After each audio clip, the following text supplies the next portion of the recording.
बहुत समय पहले की बात है। एक घने जंगल में तमाम तरह के जानवर शांतिपूर्वक रहते थे। उनमें हाथी सबसे बड़ा और ताकतवर जानवर था।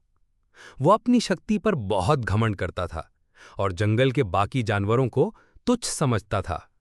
हाथी जब भी चलता, बाकी जानवर डरकर किनारे हो जाते।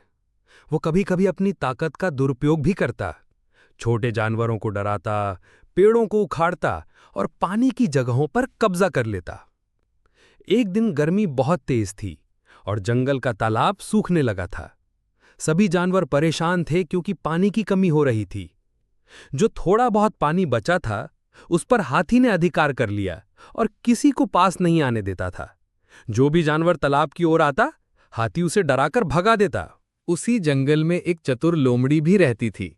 वो ताकतवर तो नहीं थी, पर उसकी बुद्धिमानी के किस्से पूरे जंगल में मशहूर थे। लोमड़ी ने कई बार हाथी को छोटे जानवरों को परेशान करते देखा था, पर उसने अब तक कुछ नहीं कहा था।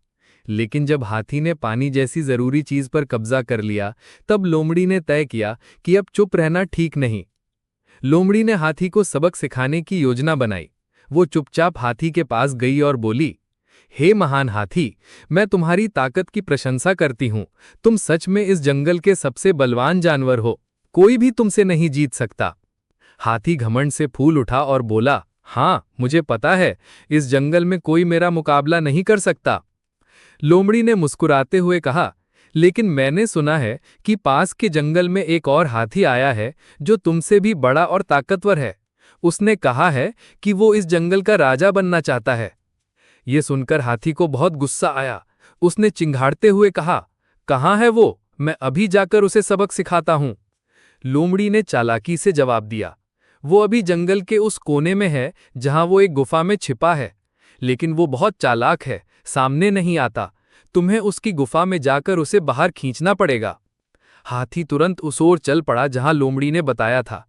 लोमड़ी उसे एक बड़ी चट्टानों से भरी गुफा की ओर ले गई। वो जगह संकरी थी और हाथी का विशाल शरीर उस रास्ते में फंस सकता था। लेकिन हाथी ने बिना सोचे समझे उस गुफा में घुसने की कोशिश की। जैसे ही हाथी गुफा में अंदर घुसा, लोमड़ी ने चिल्लाकर कहा, बस, अब तुम उसी गुफा में रहो। बाहर आकर छोटे जानवरों को तंग मत करना। हाथी ने जो पलटकर बाहर निकलने की कोशिश की, तो उसे समझ में आया कि वो फंस चुका है। गुफा इतनी संकरी थी कि वो आगे भी नहीं जा सकता था और पीछे भी नहीं मुड़ सकता था। अब उसे अपनी ताकत नहीं, बल्कि अपनी गलती का एहसास हुआ। लोमड़ी ने जंगल के सभी जानवरों को इकट्ठा किया और कहा, देखो साथियों, शक्ति बहुत जरूरी है, लेकिन बुद्धि और सह अस्तित्व की भावना उससे भी ज्यादा महत्वपूर्ण है। अगर हम एकजुट हों तो कोई भी अत्याचारी कितना भी बलवान क्यों ना हो, उसे रोका जा सकता है। सब जानवरों ने मिलकर तालाब को साफ किया और फिर से पानी इकट्ठा करना शुरू कर दिया। हाथी को कुछ दिनों तक उसी गुफा में रहना पड़ा।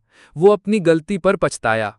अंततः जब उसे छोड़ा गया तो वो पूरी तरह बदल चुका था।